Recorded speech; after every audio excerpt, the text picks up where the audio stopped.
जय जय श्री राधे श्याम निताय गौर हरि बोल। श्री सद्गुरुदेव भगवान की जय, सब संतन की जय, सब भक्तन की जय, भक्त और भगवान की जय। जय जय श्री राधे श्याम, जय जय श्री सीताराम। हर हर महादेव, पवन सुत हनुमान की जय।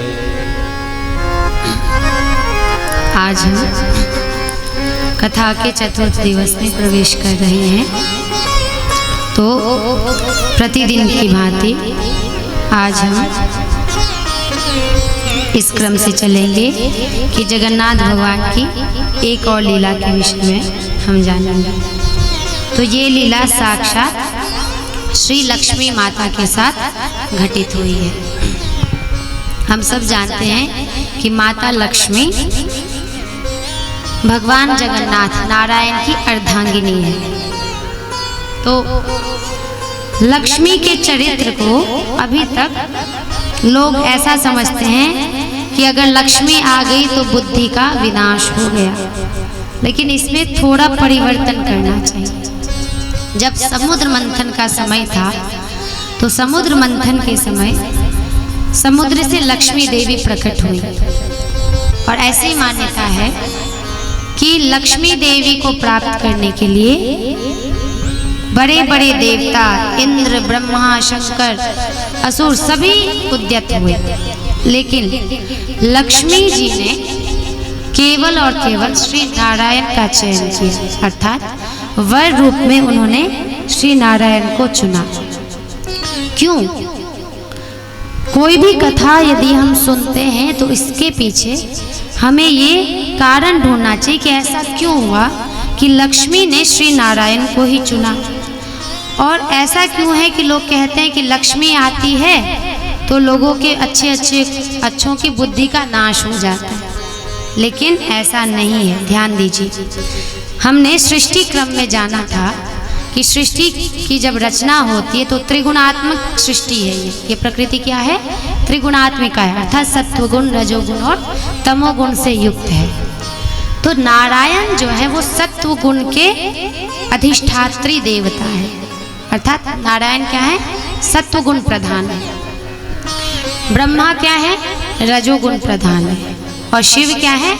तमोगुण के अधिष्ठात्री देवता है। तो लक्ष्मी हमें ये संदेश देना चाह रही है नारायण का वर्ण करके, उनका चयन करके, कि लक्ष्मी उन्हीं के पास प्रसन्न रहती है जो सत्वगुणी होते हैं।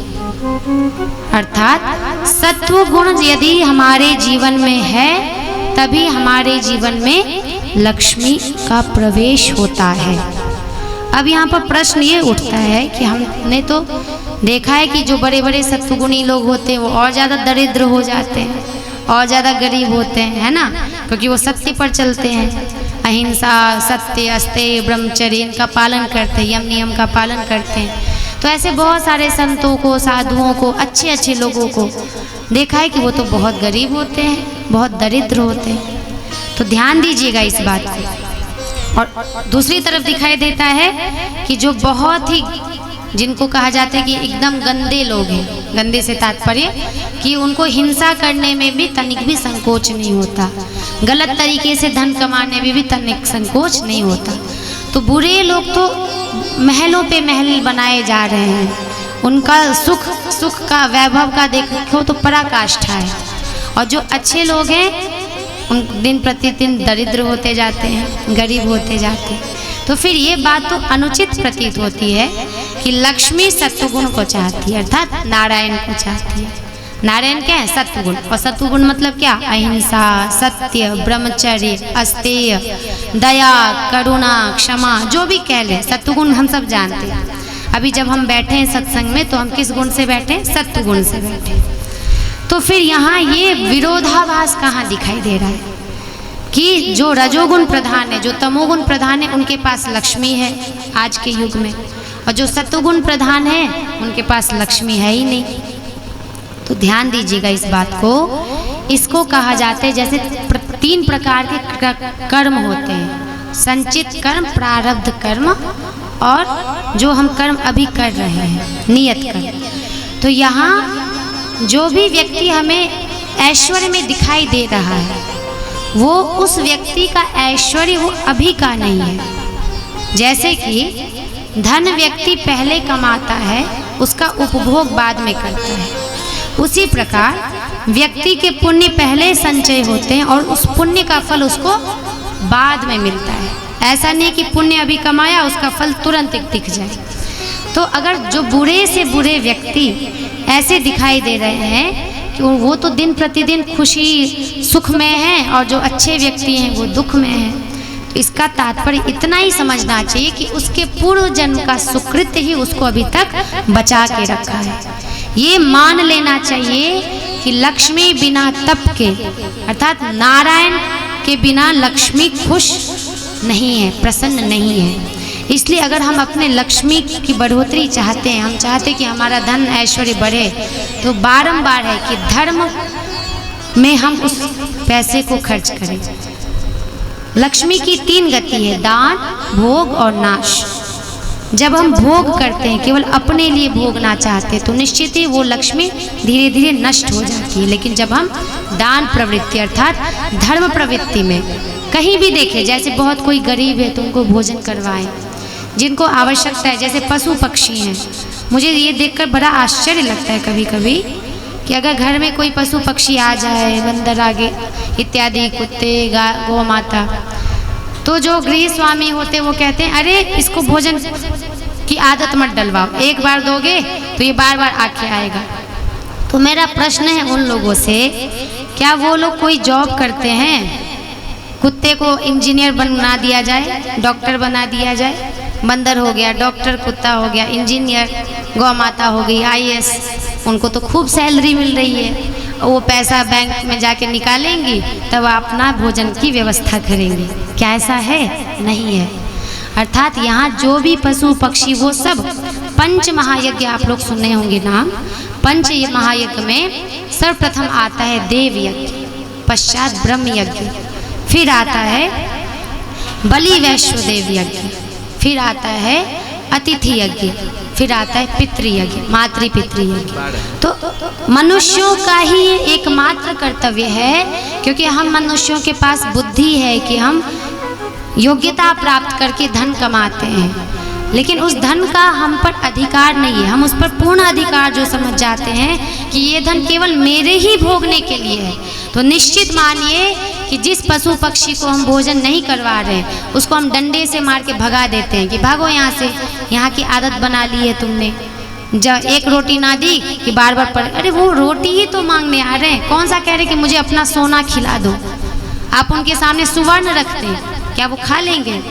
हीरा रख दें, खाते हैं? नहीं खाते। क्या खाते हैं? 2 रोटी खाते हैं। 2 रोटी मांगने के लिए बस हमारे पास आते हैं और उनको हम ऐसे भगा देते हैं कि जैसे कि उनको कोई देवता या कोई कौन आके रोटी दे दे। वो बैंक से पैसे निकालेंगे और जाके दुकानदार को कहेंगे ये लो पैसे और मुझे राशन का सामान दो, खुद से ही भोजन बनाएंगे। नहीं, वो हम पर आश्रित हैं। और अभी देखा जाए तो दिन प्रतिदिन पेड़ पौधे सब कुछ कटे जा रहे हैं। तो तात्पर्य ये है कि लक्ष्मी माता उन्हीं पर प्रसन्न होती हैं जो अपने धन का उतना ही अपने लिए सदुपयोग करते हैं जितना जरूरत है, और उस समस्त धन का उपयोग इस पंच महायज्ञ की पूर्ति में करते हैं। अर्थात अतिथि आए तो उनका स्वागत करें, पितृयज्ञ करें, माता पिता की सेवा करें, उसके बाद बलि वैश्वदेव यज्ञ, यहाँ तक कि चींटी तक को भी भोजन देने का प्रावधान है। पिपीलिका आदि बलि उसको कहते हैं। अर्थात हम मनुष्य चींटी तक का ध्यान रखें। अगर घर में हमारा भोजन बच जाए तो आटा जानबूझ के भी छोड़ दें, फैला दे कि चींटी आके आटा खा ले, थोड़ा चीनी रख दे कि खा ले, तो हम और ज़्यादा घेर के रखते, चींटी ना आ जाए, कुछ खा ना ले। नहीं, ठीक है, और सब रखिए सुरक्षित, लेकिन उनके लिए भी सोचिए। तो देखिए कि कैसे लक्ष्मी माता और नारायण दोनों हम पर प्रसन्न होते हैं। तो अगर किसी के मन में ये भ्रम है कि लक्ष्मी रजोगुण और तमोगुणी के पास जाती है, तो वो भ्रम मिटा देना चाहिए। जैसे कि एक हम उदाहरण ले कि कोई व्यक्ति बहुत योग्य है, वो पढ़ लिख के बहुत योग्यता के साथ वो परीक्षा दिया और उस परीक्षा में वो पास हुआ, और एक व्यक्ति ऐसा है कि जो परीक्षा के लिए तैयारी ही नहीं किया और चीटिंग मतलब चोरी करके वो पास हुआ। दोनों में अंतर है ना। तो अभी जो धन लोग अगर ज़बरदस्ती गलत तरीके से कमा रहे हैं तो वो कमाने का वही वो चीटिंग करके कमा रहे हैं, और उसके बाद रिजल्ट आने के बाद, परीक्षा परिणाम आने के बाद अगर चयन होता है तो उस योग्य व्यक्ति का ही चयन होता है, अयोग्य का तो मुंह बंद हो जाएगा। इंटरव्यू जैसे ही देने जाता है तो पता चलता है अरे ये तो ऐसी फेक डिग्री लेके आया है कि नहीं। इसी प्रकार अगर हम नीति से धन कमाते हुए धर्म में लगाते हैं तो लक्ष्मी माता हमेशा प्रसन्न होती है। दूसरी और बात है, एक बहुत सुंदर कथा है निंदा के विषय में, कि निंदा करने से हमारी लक्ष्मी घटती है, और हमारी निंदा यदि कहीं हो रही है तो हमें अत्यंत प्रसन्न होना चाहिए, उससे हमारे पाप कटते हैं। तो रघुकुल वंश में एक राजा हुए, उनके कुल गुरु वशिष्ठ जी हैं रघुकुल के। तो उन राजा को कुष्ठ रोग हो गया था, पूरे शरीर में कुष्ठ रोग हो गया था। कितने भी वैद्यों को कह रहे थे उपचार करने, उनका वो कुष्ठ ठीक ही नहीं हो रहा था। अब उन्होंने वशिष्ठ जी से पूछा कि अब आप ही बताइए गुरुदेव क्या उपाय करूं, मैं तो इस रोग से बहुत ज़्यादा परेशान हूँ, इसका क्या उपाय किया जाए, क्योंकि मुझे राज्य भी तो संभालना है। तो उन्होंने कहा एक काम करिए, आप अपनी जो छोटे भाई की जो पत्नी होती है उसको क्या कहते हैं, देवरानी, छोटे भाई की पत्नी, उसके पास आप रात्रि में 12 बजे आप उनको राम कथा सुनाने जाइए। देखिए ध्यान दीजिए, और ये बात किसी को पता नहीं होनी चाहिए। रात्रि में 12 बजे अपनी विधवा, जो छोटे भाई की पत्नी वो विधवा थी, उनको आप राम कथा सुनाने जाइए। ठीक है, जैसी आज्ञा। और ये बात किसी को पता नहीं होनी चाहिए, गुप्त, और दरवाज़ा अंदर से लगा लीजिएगा। ठीक है। फिर हुआ ऐसा कि जैसे ही वो 12 बजे रात्रि में गए, उनको भी बता दिया गया कि आपको रामायण कथा सुनाई जाएगी, तो वो भी आए। तो जैसे ही दरवाज़ा बंद हुआ, द्वारपाल देखे, उनकी आंखें फटी रह गई। अरे ये अपने छोटे भाई की पत्नी के साथ रात्रि में आया है तो जरूर गलत ही करने आया होगा, है कि नहीं। स्वाभाविक है, अगर कोई अपने छोटे भाई की विधवा पत्नी के पास जाए, वो भी रात्रि में, तो सब तो यही समझेंगे ना, एक सामान्य बात है। लेकिन देखिए अंदर चल रहा है क्या, अंदर राम कथा चल रही है, और बाहर सभी पूरे आग की तरह ये समाचार फैल गया कि ये राजा तो कुकर्मी है, चरित्रहीन है। रघुकुल में इतना चरित्रहीन राजा हुआ। अब उनकी हर जगह निंदा हो रही है, बच्चे से लेके बूढ़े तक उनकी निंदा कर रहे हैं। लेकिन वो क्या कर रहे हैं, रात्रि में राम कथा सुना रहे। हाँ, अगर वो करते तो फिर उनका पाप नहीं कटता। अगर सच में उनकी नीयत खराब होती और अगर वो गलत कर बैठते हैं तो सच में उनका वो कुष्ठ रोग ठीक नहीं होता। तो ऐसा हुआ कि ये 15-20 दिन तक ऐसा क्रम चलता रहा, और 15-20 दिन तक उनकी इतनी निंदा हो गई कि सभी लोगों के मन में आ गया कि ये राजा राजगद्दी पर बैठने योग्य नहीं है। और 15-20 दिन बाद उनके सारे शरीर के कुष्ठ रोग समाप्त हो गए, सारे शरीर के, बस थोड़ा सा नाक पे बचा। तो फिर जाके बाद में अंत में सबको बतलाया गया कि राजा राम कथा सुनाने और वशिष्ठ जी के आदेश से गए थे रात्रि में। तो यहाँ उनके नाक पे क्यों बचा, तो राजा ने ये प्रश्न पूछा कि मेरे नाक पे ये क्यों रह गया। तो कहा क्योंकि सभी प्रजाजन को पता था कि आप कुकर्मी हो, चरित्रहीन हो, लेकिन मैं भी तो आपके एक प्रजा में से आता हूँ ना, वशिष्ठ, तो मुझे तो पता था कि आप अच्छा कार्य कर रहे हैं, इसलिए मैं आपको निंदा बुद्धि से आपकी कभी निंदा किया नहीं, इसलिए थोड़ा बहुत जो नाक का है वो मेरे हिस्से का बच गया। तात्पर्य है कि जब हमारी निंदा होती है, देखिए यहाँ ध्यान दीजिएगा, कोई व्यक्ति सच में गलत कर्म कर रहा है तब अगर उसकी निंदा होती है तो उसके पाप नहीं कटते हैं। लेकिन अगर कोई व्यक्ति सत्य कर्म कर रहा है, सत्कर्म कर रहा है, अगर तब उसकी निंदा हो रही है तो निश्चित मानिए कि उसके पूर्ण जन्म के, पूर्व जन्म के, इस जन्म के सब पाप कट रहे हैं। ये प्रमाण है। इसलिए कहा जाता है कि कभी कोई हमारी निंदा करे तो उनको रोकना नहीं चाहिए या उनकी निंदा हमें नहीं करनी चाहिए, क्योंकि निंदक नियरे राखिए, अर्थात जो निंदक, जो साधु संत होते हैं, जो अपने मोक्ष प्राप्ति की अभिलाषा चाहते हैं, वो निंदक को और सामने रखते हैं कि भाई तू मेरे कुटिया के सामने आ जा, मेरी खूब निंदा कर। तो ऐसे अनेक प्रमाण हैं कि निंदा अपनी होने से प्रसन्न होना चाहिए, और यदि हम निंदा किसी की करते हैं तो उससे हमारी लक्ष्मी, हमारा पाप वर्धन होता है। लक्ष्मी घटती है और हमारा पाप वर्धन होता है। ऐसे एक प्रमाण देखिए, एक और कथा है, छोटी सी बता दूं। निंदा के विषय में बहुत सारे प्रमाण हैं, इसलिए बार बार शास्त्र यही हमें संदेश देते हैं कि भूल कर भी यदि कोई कानों में भी आए कि ये व्यक्ति, अमुक व्यक्ति हमारी निंदा किया, तो पलट कर हमें उसकी निंदा नहीं करनी चाहिए। नहीं तो जो पाप कटना रहता है भगवत कृपा से, वो पाप नहीं कटता है। ऐसे एक साधु थे महात्मा, संयोग से उनका एक वेश्या के सामने उनकी कुटिया थी। वो वेश्या, तो वेश्या वृत्ति तो गलत वृत्ति है ही। साधु महात्मा जप माला कर रहे हैं, हरे कृष्णा कृष्णा कृष्णा हरे हरे, हरे राम राम राम हरे हरे। तो ऐसा ये जप माला वो कर रहे, लेकिन उनका मन इस पर ध्यान है कि छी ये कितनी गंदी स्त्री है, छी ये कितनी गंदी स्त्री है। मतलब माला जप हो रहा है और बार बार अपने को पुष्ट करे कि मैं कितना अच्छा हूँ कि मैं अपना जीवन ऐसे बना के रखा हूँ।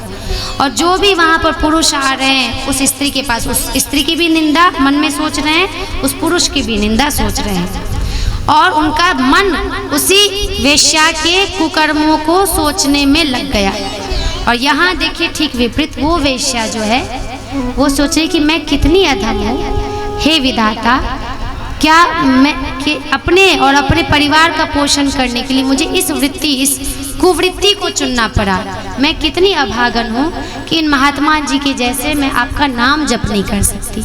आहा, ये महात्मा कितने धन्य हैं कि आपको, हे प्रभु, इनका भजन, आपका भजन करने का इनको सौभाग्य मिला।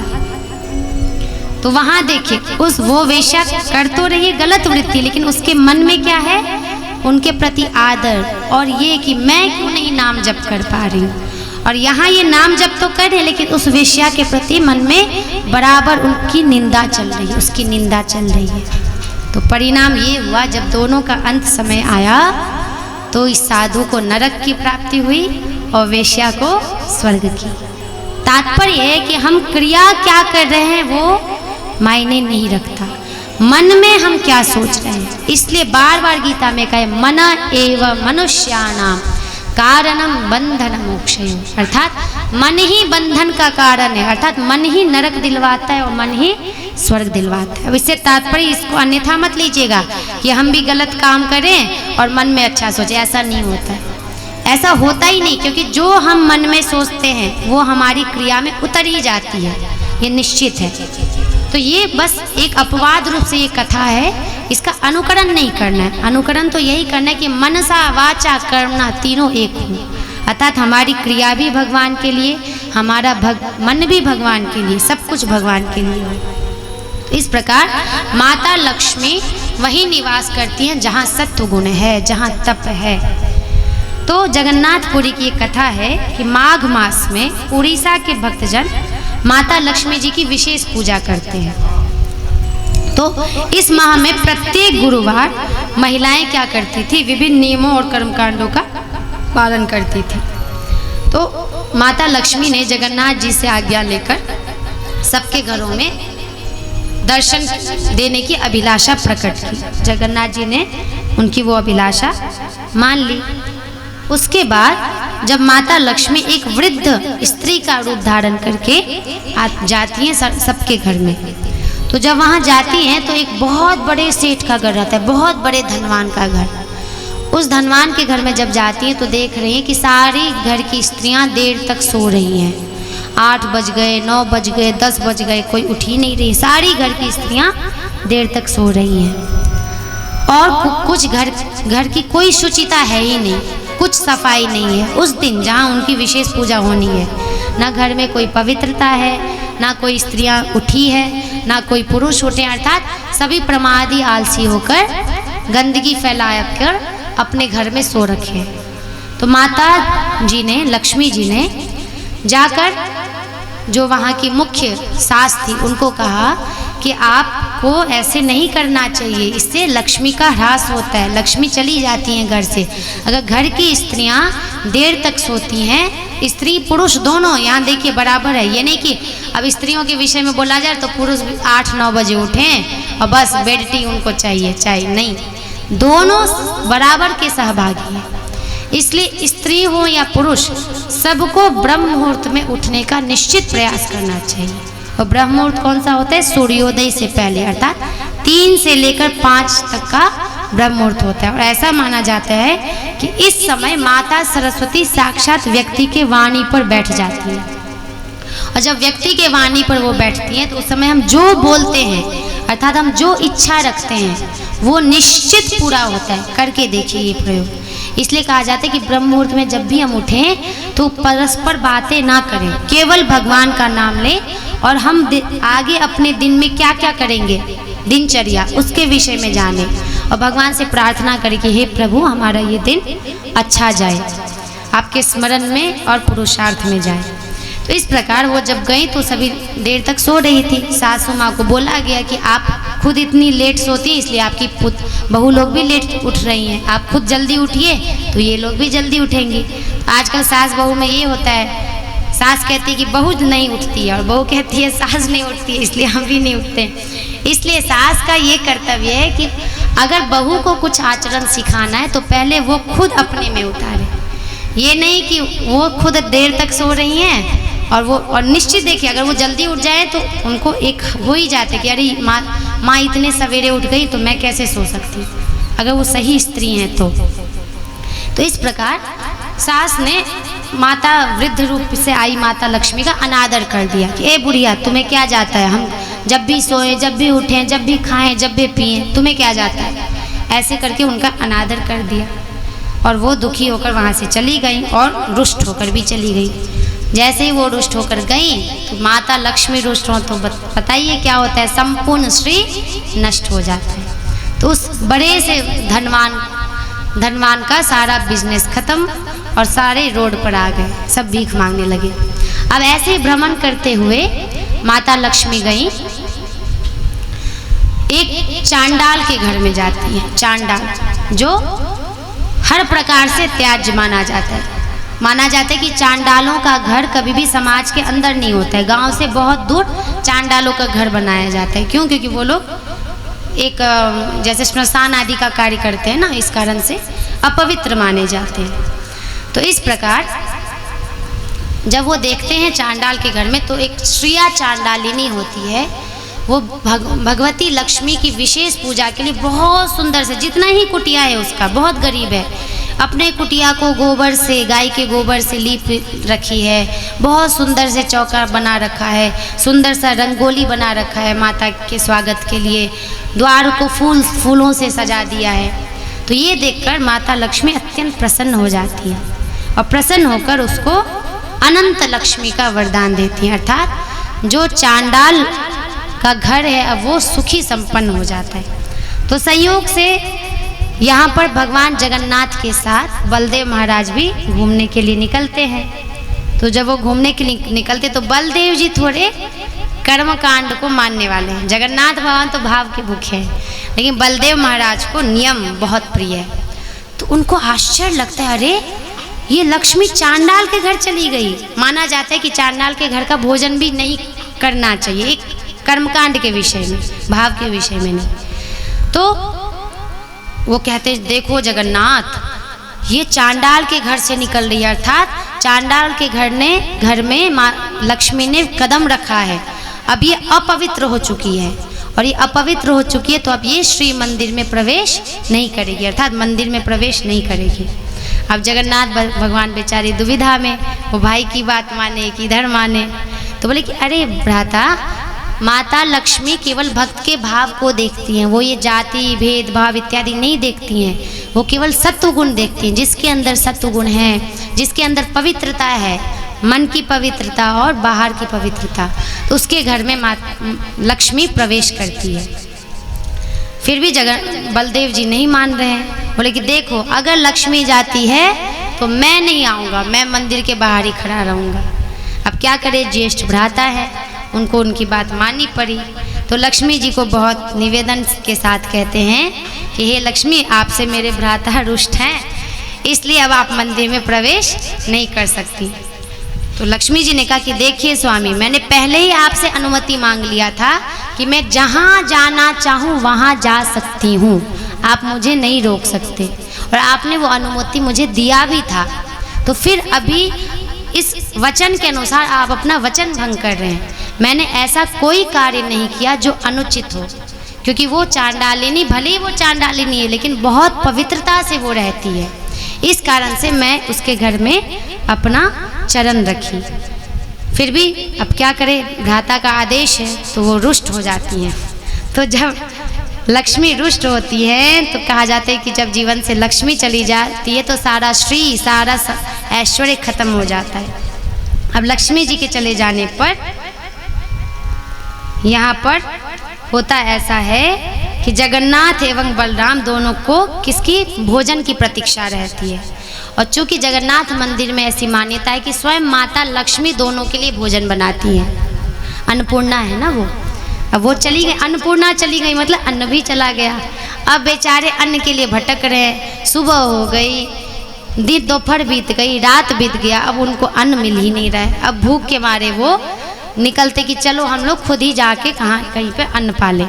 चूँकि अब उनके शरीर से श्री भी नष्ट हो चुकी थी, तो जहाँ भी मांगने जाते थे कोई उनको भिक्षा भी नहीं देते थे। ये सब माता लक्ष्मी का ये था, प्रकोप था। तो इस प्रकार बहुत जगह ऐसे गए, जहाँ गए फल को तोड़ने के लिए तो इतनी जोर की आंधी चली कि सारा फल नीचे गिर गया, सब गंदा हो गया। कभी जाते थे तो धूप इतना, माता लक्ष्मी के आदेश से सूर्य अपना इतना जोर का प्रकाश करते थे कि उनके प्यास बढ़ जाती थी, उनकी भूख बढ़ जाती थी। इसी प्रकार ऐसा क्रम करते करते करते करते माना जाता है कि ये 12 वर्ष तक भटकते रहे। और इसके बाद उनको एक चांडाल का घर दिखा। तो बलदेव जी ने पूछा कि भाई ये किसका घर है, क्या हमें कुछ भोजन मिलेगा? तो एक ने कहा कि आप इस चांडाल के घर जाइए, चांडाल बहुत सत्पुरुष है, ये अपने घर से किसी को भूखा नहीं जाने देता है, इसलिए आप इसके घर में जाएं और भोजन पाएं। देखिए, जिस चांडाल के घर को वो छोड़कर, मतलब माता लक्ष्मी जिस घर में जाकर अपराध की थी बलदेव जी की नज़र में, उसी चांडाल के घर में उनको भोजन के लिए जाना पड़ा। और जब वो भोजन के लिए जाते हैं तो चांडाल के घर में जाते हैं तो उन्हें भोजन मिलता है, इतना स्वादिष्ट भोजन मिलता है जैसे लक्ष्मी माता उनको करवाती थी, वैसे ही भोजन वो चांडालिनी करवा रही है।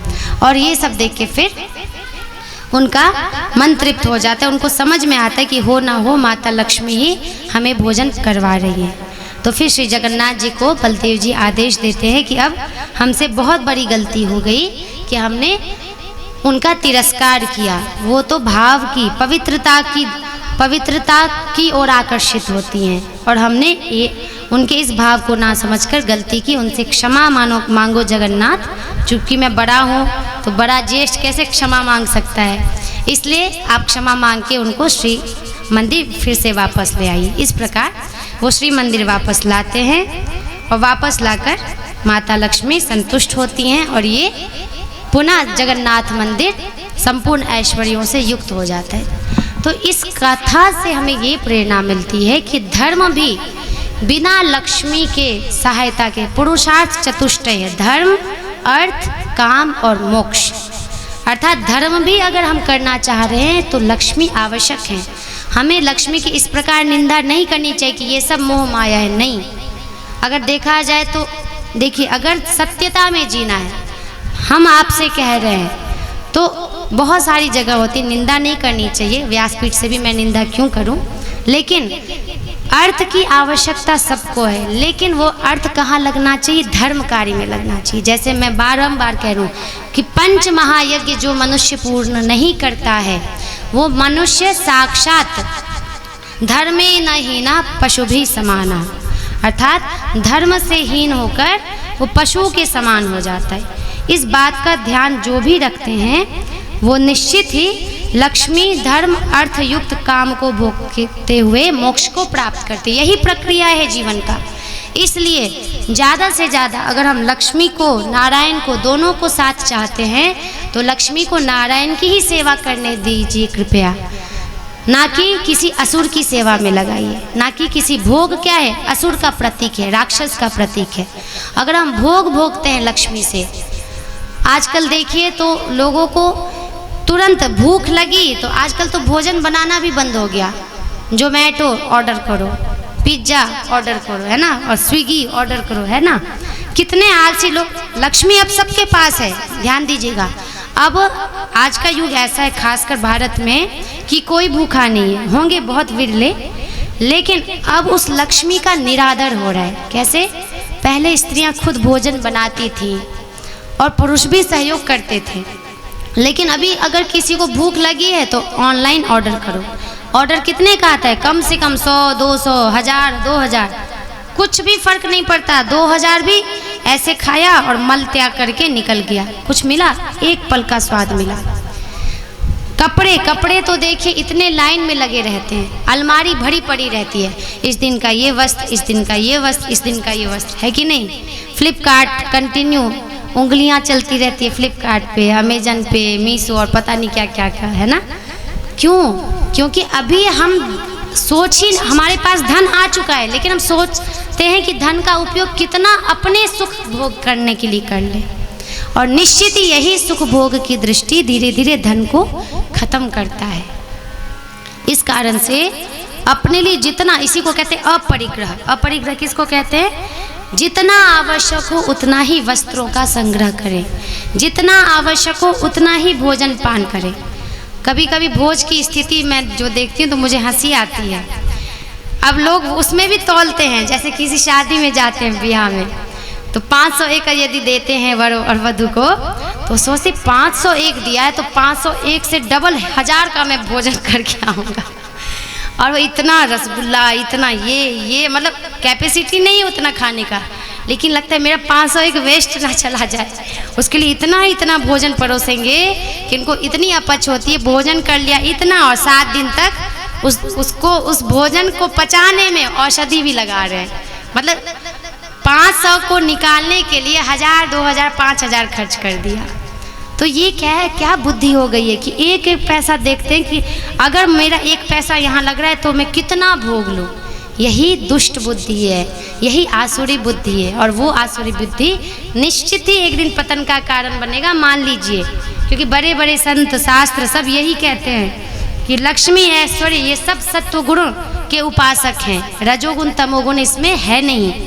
लेकिन अगर उसी लक्ष्मी को हम रजोगुण तमोगुण में लगाते हैं, भोग में लगाते, तो निश्चित ही वो नाश का कारण बनता है।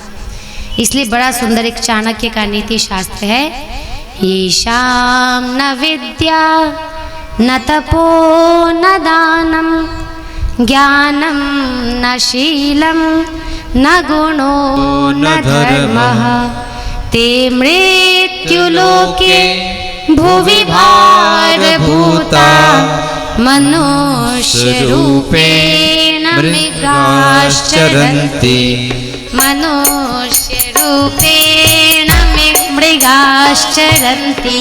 क्या कह रहे हैं? चाणक्य कह रहे हैं कि जिस व्यक्ति के पास ना विद्या है, ना तप है, ना दान करने की प्रवृत्ति है, ना ज्ञान है, ना शील है अर्थात विनम्रता है, ना कोई सद्गुण है, ना धर्म है, वो मनुष्य तो साक्षात इस मृत्यु लोक पर मनुष्य रूप में वो पशु विचर रहा है। पशु कौन विचर रहा है?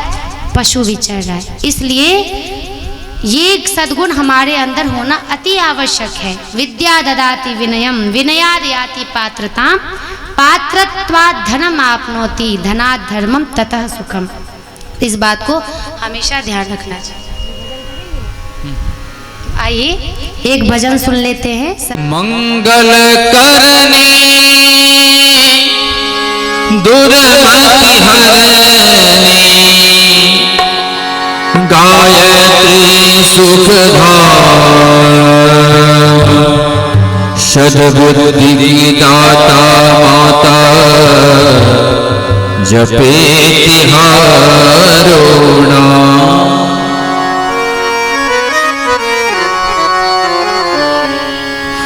वेद माता, अभी गायत्री माता को वेद माता, देव माता और विश्व माता भी कहते हैं। वेद माता, देव माता, विश्व माता को नमन। वेद माता, देव माता, विश्व माता को नमन। वेद माता, देव माता, विश्व माता को नमन।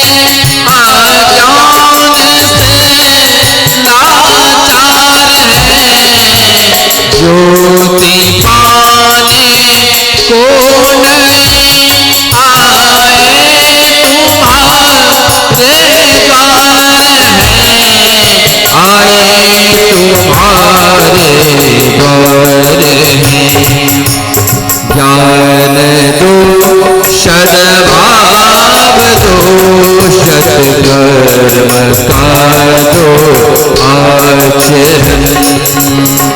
ज्ञान दो सद्भाव दो सत्कर्म का दो आचरण।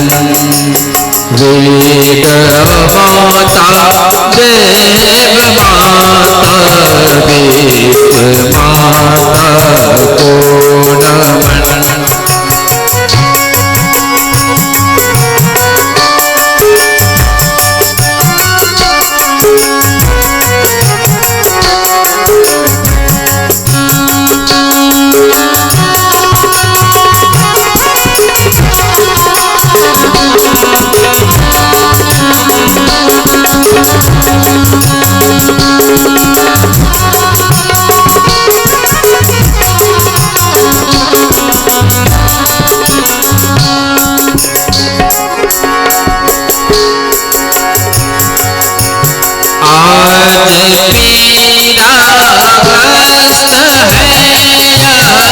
विश्व सुंदर आपका आज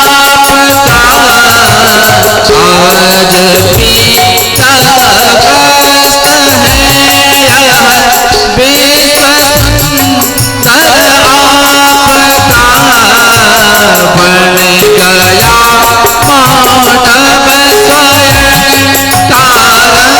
पतन संताप का।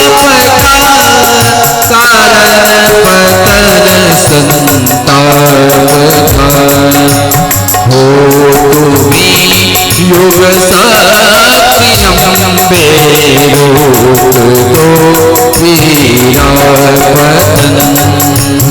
वेद माता, देव माता, विश्व माता को नमन।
माँ पाप का कर दो दहन, शौर्य दो वैराग दो माँ पाप का कर दो दहन।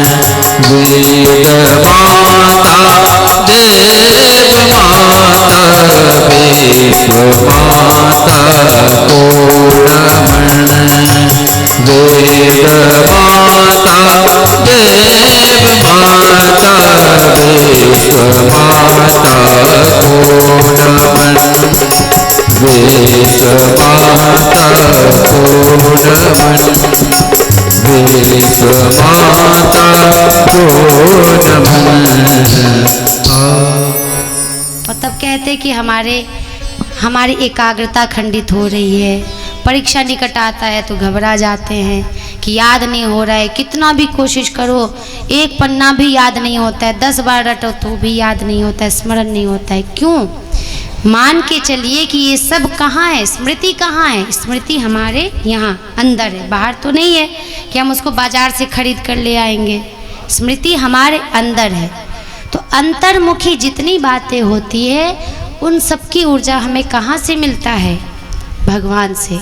इसलिए गायत्री मंत्र को देने का इतना ही तात्पर्य है कि ये मंत्र इतना शक्तिशाली है कि अगर कोई भी बच्चा उपनयन संस्कार के बाद इस गायत्री मंत्र का पाठ करता है तो निश्चित मानिए कि उसकी बुद्धि बहुत कुशाग्र होती है।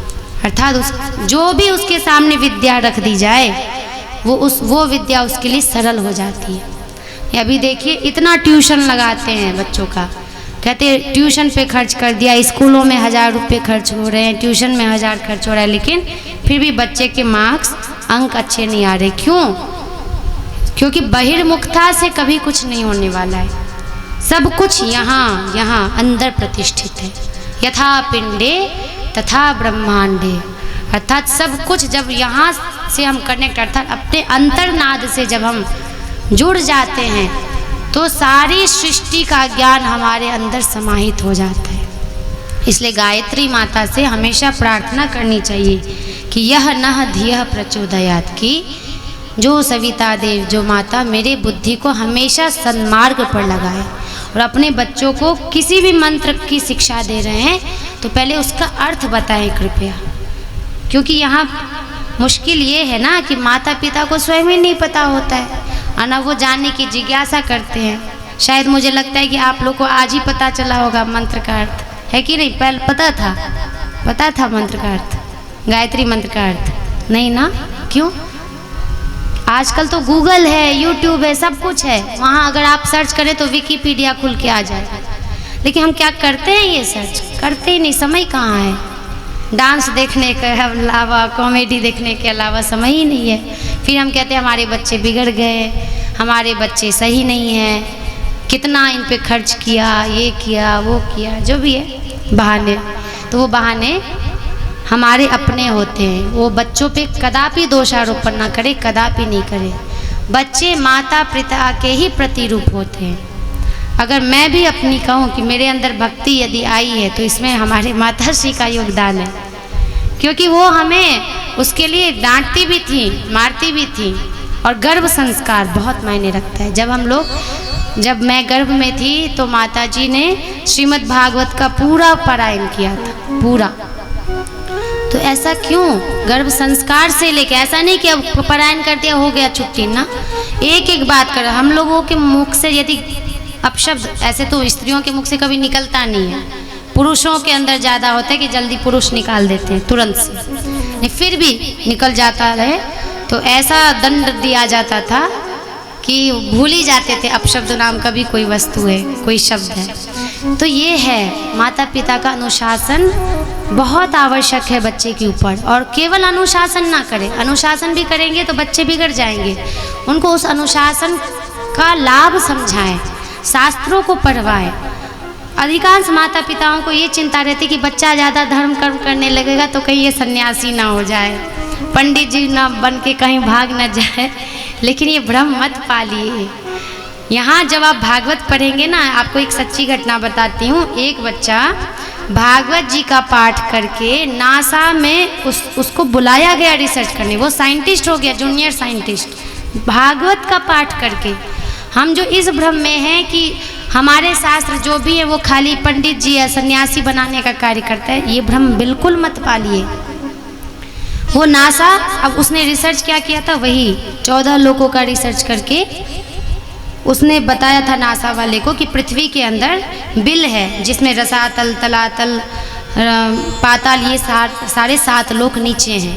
और उसकी उसने दूरी बताई थी, इतने इतने दूरी पर है। वो अपने मन से नहीं, वो भागवत जी में पढ़ के बताया, लिखा है। तो इसलिए अपना भारत इतना समृद्ध क्यों था, ध्यान दीजिएगा। क्योंकि हमारे भारत का शास्त्र, जैसे अन्य पंथों का आप शास्त्र देखिए तो वहाँ विज्ञान की नहीं बातें होती, वहाँ केवल धर्म की बातें होती। तात्पर्य, धर्म से तात्पर्य की आध्यात्मिकता की, कि ऐसे करना चाहिए, उनको ऐसे स्मरण करो, ऐसे करो, ऐसे करो। लेकिन हमारे शास्त्र इतने प्रामाणिक हैं कि जहाँ पर विज्ञान भी है, भौतिकी भी है, भूगोल भी है, अर्थशास्त्र भी है, सब कुछ निहित है। आप क्या बनना चाह रहे हैं, बस अपनी खोज देखिए, अपनी रुचि देखिए।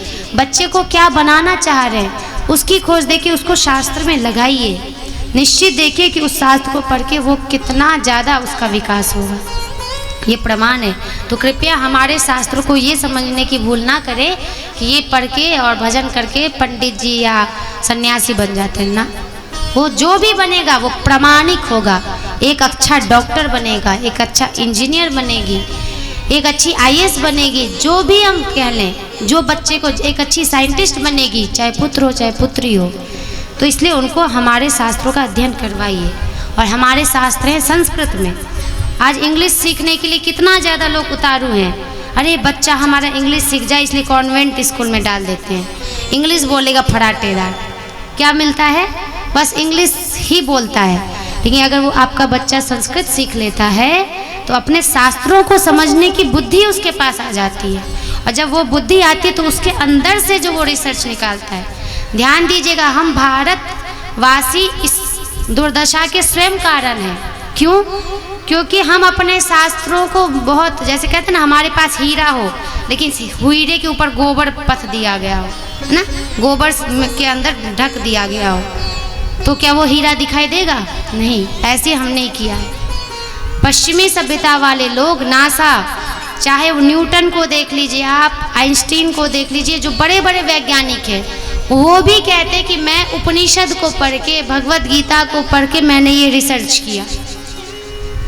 उतने बड़े साइंटिस्ट जब भगवत गीता उपनिषद की शरण में जा रहे हैं तो हम अब क्या 30 मार खा हो गए कि हम भगवत गीता उपनिषद ना सिखा के बच्चों को समझते हैं बहुत काबिल बना दिए ना। सबसे ज़्यादा अगर हिंदू होकर अगर हम अपने बच्चे को एक भी, हमारे सनातन धर्म में बहुत सारे ग्रंथ हैं, श्रीमद् भागवतम में 18 पुराण है, उपनिषद है, गीता है, बहुत सारे हैं। लेकिन अगर पूरे जीवन में एक भी ग्रंथ का अच्छे से हमने अध्ययन नहीं करवाया और ना खुद किया तो मान लीजिए कि हमने इस मनुष्य जीवन को व्यर्थ कर दिया। अपने परिवार को खुद से आग लगा दिया। कहते हैं ना, खुद से आग लगाना। पढ़ा था कि 6 प्रकार के आताताई कौन होते हैं। पहला, सर्वप्रथम आग लगाने वाला। तो एक आग तो हमें दिखाई दे रही है कि हाँ भाई माचिस जलाया, वो आग धू धू करके पूरे घर को जला रहा है।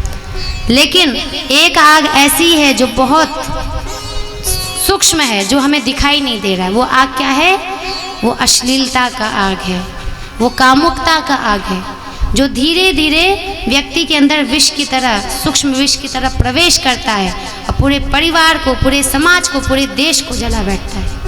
और आजकल सभी युवा पीढ़ियाँ इसी आग में जल रही हैं, परेशान हो रही हैं, नशा कर रही हैं। बहुत सारे ऐसे दुर्गुण आरंभ हो गए हैं।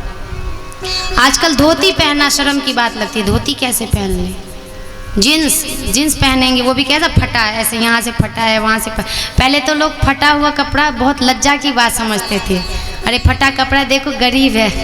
आजकल सब गरीब बन के बैठे पड़े हैं। और उस जीन्स की कीमत सबसे ज़्यादा होती है, फटे जीन्स की कीमत। मैं गई जब मॉल में तो देखी, थोड़ा ऐसे जिज्ञासा के लिए तो आंखें फटी रह गई मेरी उस फटी जींस को देख के, उसकी कीमत देख के। तो ज़बरदस्ती इसको फाड़ा जाता है और तब बेचा जाता है। क्या बुद्धि, मूड बुद्धि आ गई कि फटे हुए कपड़े को हम स्टाइल समझ रहे हैं और धोती को हम छोड़ रहे हैं। आज आप वृंदावन यदि जाएंगे तो आपको बड़े बड़े विदेशी लोग दिखेंगे, धोती कुर्ता तिलक लगाए हुए। विदेशी लड़कियां सुंदर सुंदर के अप्सराएं लगती है, स्वर्ग से कोई अप्सरा ही उतर आई हो।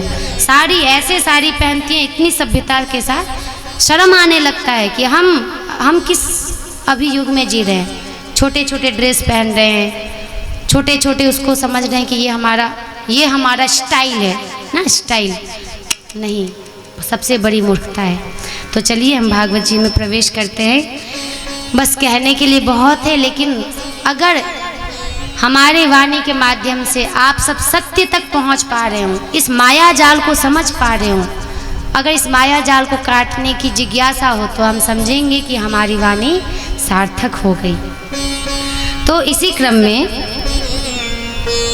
चतुर्थ स्कंध के प्रथम अध्याय में स्वयंभू मनु की कन्याओं के वंश का वर्णन है। हम सबने जाना था कि स्वयंभू मनु के 3 पुत्री, आकुति, देवहूति और प्रसूति, इन्हीं 3 कन्याओं से संपूर्ण सृष्टि भर गया था। तो उनके वंशों का वर्णन है।